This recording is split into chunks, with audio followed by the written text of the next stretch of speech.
Ladies and gentlemen, please take your seats as the real debate is about to begin.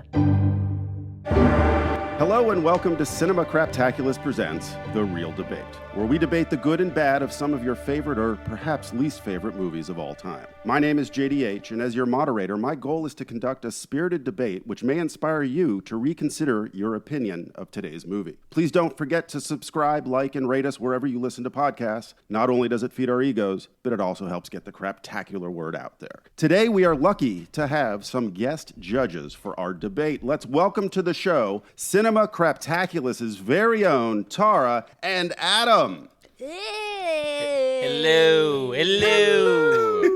Welcome. I'm so glad that you guys are here. At the end of the show, I'm going to ask each of you to give us your opinion of the debate and cast your vote to declare a winner. In the case love of voting. I can't wait to vote. And you get a sticker. Woo! Stickers? You get a Cinema Craptaculars sticker. Dave, make that happen. I'm ready. So if there is a tie, I will determine the winner. And so for today's debate, we are doing something a little different. So I'm really glad that you guys are here to help out, because today, instead of debating a single film, we're going to be focusing on the Indiana Jones franchise and whether or not they should recast the role made famous by Harrison Ford. Ooh. Gasp. So with Indy 5 just around the corner and Harrison Ford about to turn 80, will recasting Indiana Jones be like Roger Moore to Sean Connery, or will it be more successful like Chris Pine to William Shatner? And with that, let's introduce today's debaters. A regular on The Real Debate, welcome back to the show, Mr. Dave Humphreys. It's Dave. Hello. I just want to say, I think I'm the reigning champion of Real Debate, but I don't want to. Have you tallied them all up? Oh, wow. We're starting this already. Yeah, I don't know. Hold on. Dave, aren't you in charge of the Real Debate? I'm not saying my thumb is on the scale, but my thumb is on the scale. Yeah. I think we need a revote, a recount of the votes here. In his first debate here, and from the podcast Shoot the Flick, where two newlyweds get nerdy about movies, it's Scott EISENBERG. Hey. Nice to be here, guys. Thank you so much. So glad to have you. Now, what inspired Shoot the Flick? So, me and my wife love talking about movies off the mic, and we do it all the time. So we brought it onto the mic, and there's so many movies that one of us had seen that the other one hasn't. So she introduced me to things like Little Miss Sunshine, and I introduced her to Predator, or things like that. Okay. That's a good range. What a great double feature. Yeah. That's called marriage. That's marriage right there. Exactly. What was her response to Predator?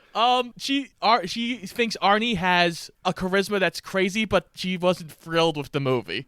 Okay. All right. Okay. So when's the divorce? Is it soon? Is it coming? Is it pending? I mean, if you can't agree on Predator, what can you agree on? And with that, let's jump into today's debate. We'll have 3 rounds along with closing statements. In the first 3 rounds, I'll ask a question. Each viewpoint has a set time to answer, after which there will be an open discussion period. Keep in mind you'll be judged by Tara and Adam on your ability to stay within the guidelines of each question. At the end of the debate, our guest judges will declare a winner. So let's see if one of you will change your opinion here on The Real Debate. And with that, let's get to the coin toss. And I'm going to allow Scott, our guest, to call it while it's in the air. Are you ready? Yes, I am ready. And now, it's time for the coin flip. Here we go. Tails never fails. Heads, you're dead. It's heads. Ooh. Oh, no. It is heads. So, Dave, would you like to go first, or would you like to give it to our guest? I'm going to give it to our guest, JDH. Wow. Fantastic. Oh, he's scared now, already. Is this He's backing up. strategy, or is this just stupidity? Okay. Now, it's like when one football team wins the coin toss and they know they're going to get the ball back in the second half. That's what I'm doing. Oh, okay. It's head games. It feels like head games. This is total head game, so it has started.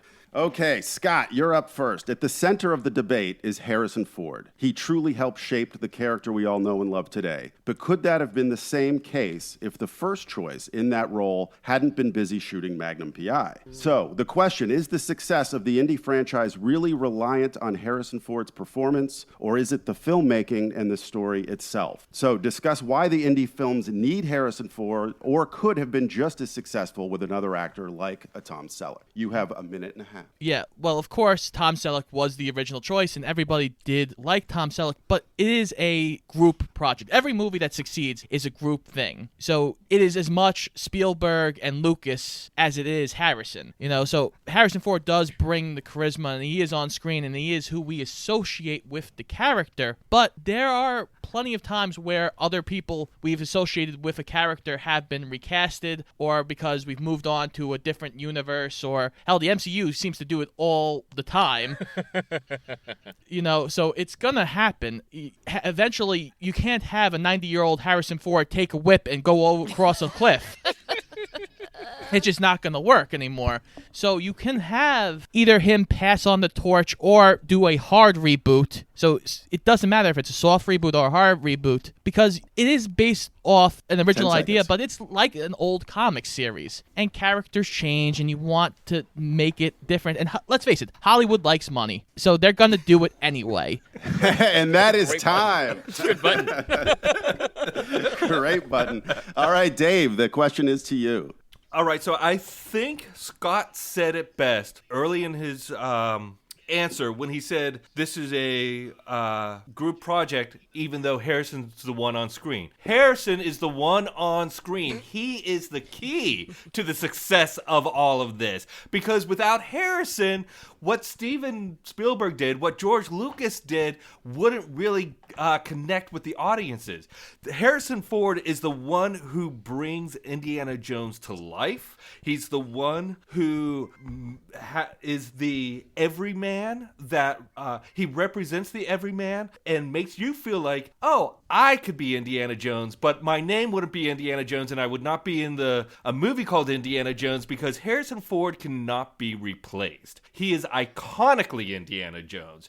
When you think of the hat, the whip, you also think of the scar on his chin. You think of the half smirk he has. 15 seconds. It's all about Harrison Ford being center stage on that screen every day. Plus, Hollywood likes money. And there you go. All right, gentlemen, open debate. Scott, why don't you start off? So, yes, Harrison is what we know as Indiana Jones, but Indiana Jones is a moniker in itself. It is not technically his name. His name is Henry Jones Jr. He took on the name of his dog, Indiana, as we found out in Last Crusade and the Indiana Jones Chronicles. That makes him even more so Indiana Jones, because he assumed the name.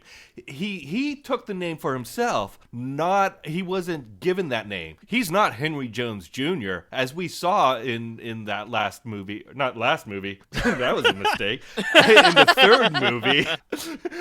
Apparently, I think the third movie is the last Indiana Jones movie. A lot of us do. Yeah. But he took on that name. He dubbed himself Indiana, which makes it even more closely linked to Harrison Ford. That is true, but someone else who is inspired by Indiana Jones could possibly take on that moniker for themselves. And you mean like cosplay Jones? Yeah, basically. And that is time, gentlemen. We're going to move on to topic number 2. And Dave, you are up first. Woohoo! Ageism. Why is an almost 80-year-old Harrison Ford better or worse than recasting to continue the ongoing adventures of Indiana Jones? I'm sorry. Can you restate the question? I shall. Why is an almost 80-year-old Harrison Ford better or worse than recasting to continue the ongoing adventures of Indiana Jones? That's a good question, JDH. You really stumped Dave. You really got him. I don't know if we're having technical difficulties or did we lose Dave on that? No, that was a hard pause for me. You folks at home can't see the sweat just pouring down Dave's face right now. I mean, we knew this was coming up. Okay, so the reason to keep Harrison Ford as Indiana Jones is because we want to see the further adventures of Harrison Ford as Indiana Jones. We don't want to see the further adventures of what's his name, Mutt? Oh, I can't get help. Damn it. Of Indiana Jones's son, that was made very apparent by the reception of the last movie. Now, the magic of movies can make us believe that an almost 80-year-old man can still take on Nazis or Russians or monkeys or whatever other threat there is to an 80-year-old 15 seconds. Indiana Jones. Even an arthritis. 10 seconds. Why is this not called Indiana Jones and the Arthritis of Doom? And with that, Scott, you are up, sir. So, yes, Mutt was negatively received, but I would also like to argue that Mutt is more Marion's child than he is Indiana's child, because he was brought up by Marion Ravenwood. So there is a difference. Also, Kingdom of the Crystal Skull, while costing $185 million to be made, did make $790 million. So there is still a clamoring for the character, but I think what they should do is bring back a character that we haven't seen to take on the moniker of Indiana Jones. I think we should bring back Short Round, played by a young Stephen Ewan, who, in Temple of Doom, was imitating Indiana Jones, and you could see he was so inspired by the character who basically saved him from a bombing and gave him another life. Even if you wanted to go the Shia LaBeouf method, he is a much different actor now, with all his indie movies like Peanut Butter Falcon and other things he has done, than when he was Mutt, which you are correct, he was Mutt. And he did swing with monkeys. You're correct, it was Shia LaBeouf. But he is now a much different actor than when he was doing the Transformers movies around that time. He has become a much better dramatic actor, so he could grow into a character if he wanted to go that route as well. So and that is time. We're going to go right into our open debate. So, Dave, feel free to chime in. Scott, you can continue. Yeah. So both of those characters who are already established in the Indiana Jones franchise could continue on the mantle. But what are you going to do? Is it Mutt Jones in the Temple of the Unforgiving Q-Score? Or Short Round? and the Adventures of Not Goonies. You're changing their names. They can't just take on the name of Indiana Jones. They're maybe continuing the legacy of Indiana Jones, but they will never be Harrison Ford and they will never be Indiana Jones. But everybody has a character. They are super, everyone thought Tom Holland had no shot to be Spider-Man, or Mark Ruffalo had no shot to be the Hulk after Ed Norton. Eventually, yes, there will be a backlash. There always is a backlash. But if you give them time and a good script to work with, these guys who are good actors can keep the role going. And especially since the movies were only in the 50s with Kingdom of the Crystal Skull. So you have a bunch of 70 years to work with and gallivant around the world. Yeah, but you're not traveling with Indiana Jones. You're traveling with other people. Yeah, just because you're not traveling with Indy, these guys are inspired by Indy. And you're going to drag Harrison Ford out at 97 to do another Indiana Jones movie and be like, hey guys, I crashed my airplane on the golf course, but I'm here to do Indiana Jones. Hey, Craptaculars, we'll be right back.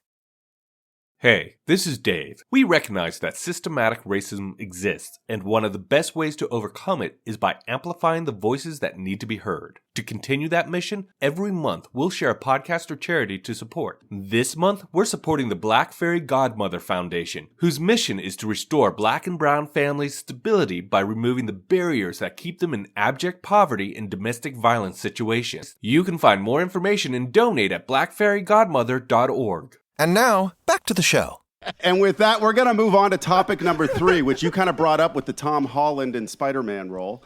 So in question 3, Scott, you're going to go first. We're going to discuss the failures or successes of recasting other iconic film franchise roles and discuss it in a way that will support your case. And I'll bring up Captain Kirk, James Bond, Han Solo, Jack Ryan, Clarice Starling. You brought up Spider-Man. Yes. The floor is yours, Scott. 100% agree. There are successes and failures with all of them. I think it all depends on if the character is established at the time frame. Like with Spider-Man, this is our third Spider-Man, but we keep accepting it because we're like, okay, this keeps working. There are interesting stories to be told with the character. Jack Ryan, who was Harrison Ford, got recast 3 times. So it's not like Harrison Ford has not been recast as a character before. Yes, of course, Solo will come up. Solo got a negative reception. I understand that. But that was because the story was trying to be too grand. If you had made that a lot more of a grounded story, Alden Ehrenreich, I feel like, could have grown into Harrison Ford. He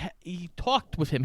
They grew the character together. So it is possible for Harrison, who does not like people, to have talks with a future actor to become maybe what they could see an Indiana Jones of the future being. Dave, we'll take it to you.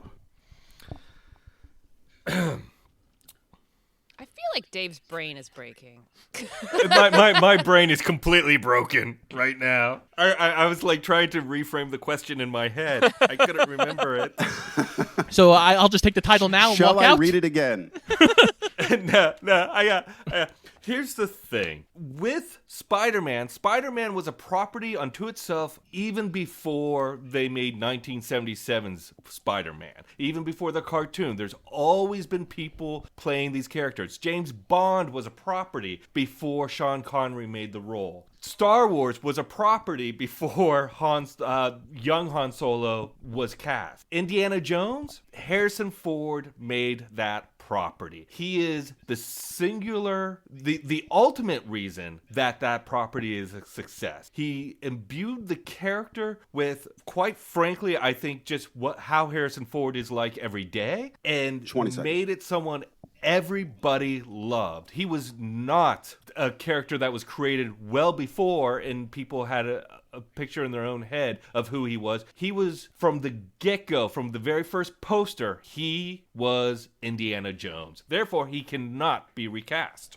And now we're in open debate. Scott, jump on in. Well, we have had other characters since Indiana Jones that have been inspired by Indiana Jones. Lara Croft, Tomb Raider, Nathan Drake, all these characters who are riffs on the Indiana Jones character. So we can obviously keep going with that character because there are other characters that are just like him. And that's the thing. Then why don't we go with the other characters? Why don't we make a Drake movie or a third Lara Croft movie? Or yeah. I mean, we can create new stories without having to kind of muck around in the marsh of these old stories that we've heard, that that have been told. I think maybe Indiana Jones has told his stories. Now it's time to move on to the next Indiana Jones. Whether is it Nathan Drake? I forget. Nathan Drake or Lara Croft or King Solomon's Mines. Tetris, Pong. Tetris. Now we're just naming things. Bowser. The Statue Real quick, of we Liberty. got 10 seconds. Come on, Scott, jump on in. Yeah, well, yes, I 100% agree with you. Maybe his story has been done, but Hollywood loves their money, and Indiana Jones will always make money. And that's the thing. So we want them to make money, and they're going to need to make money, and that's where Indiana Jones comes in.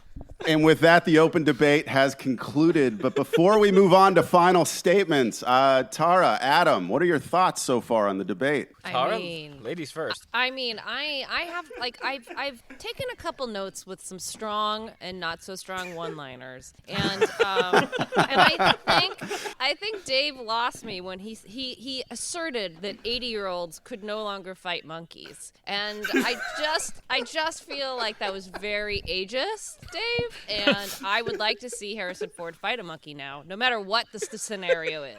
Adam, any thoughts? You know, I really like Scott's fiscal platform. The fact that he is centered upon the financial gain of the markets when Indiana Jones is represented on screen, I think is a very powerful, and yet, you know, Dave's approach to cultural appropriation, and I mean, he's completely right? Like, they are trying to culturally appropriate the Indiana Jones property onto another person. And I don't know if I feel completely comfortable with that, especially during these times. And with that, we're going to move on to closing statements. So, gentlemen, be aware you can alter their thoughts and votes right now in your closing statement. Dave, you're up first. You've got 45 seconds. Great, because I'd like to directly respond to Tara's insensitive comment about my statement and being ageist. Because here's the final point. In 1994, Young Indiana Jones Chronicle had a special episode guest starring Harrison Ford. And in that episode, they show 90-year-old or 97-year-old Indiana Jones sliding down the stairwell banister because he still has the heart for adventure. Now, therefore, if Indiana Jones is 80 now, we still have 17 years of adventure left to discover. Wow. And that 17 years can only be Harrison Ford because he's the right age right now. Wow. Thank you. Wow. I got to say, Dave, you really stepped it up in the closing statement there. Scott, you've got 45 seconds. I don't know, man. The scales are tipping right now. The scales I are tipping. did not expect that. Yes, I do agree that with all movies, Harrison could keep doing this, but we've also seen in things like The Irishman, bodies slow down. You can de-age their faces, but bodies do slow down eventually. But the cultural appropriation thing that was brought up, yes, trying to make Indy not Harrison Ford is a thing that could be a problem for a lot of people. But if you take established characters like Mutt, who was established in another movie, or like Short Round, who was also established in another movie, it feels not like a gimmick, like a lot of movies try to make it nowadays. Like how Marvel Comics made Thor a woman. Like, that felt gimmicky. These characters are already there to be used and expanded upon. Short Round we haven't seen since Temple of Doom. What has he been doing? You know, he was in a comic where they found Atlantis. So these are all things that could be used and expanded upon. And let me say something straight. I would not be opposed to seeing Harrison Ford punch a monkey in the face, but that's another story altogether. And with that, the closing statements are over. We're going to turn this over to the judges now for a final thought, and then I'll ask you for your final vote. So, final thoughts, Tara. I mean, this was lively. I felt like both Scott and Dave did a great job, one of them being more wrong than the other. But I actually listened with open ears because I went into this with a very strong opinion. But I feel like Scott, you convinced me because I was on the Harrison Ford as Indiana train, live or die. But then I started thinking about Daniel Craig, and then I just stopped listening to the debate. So.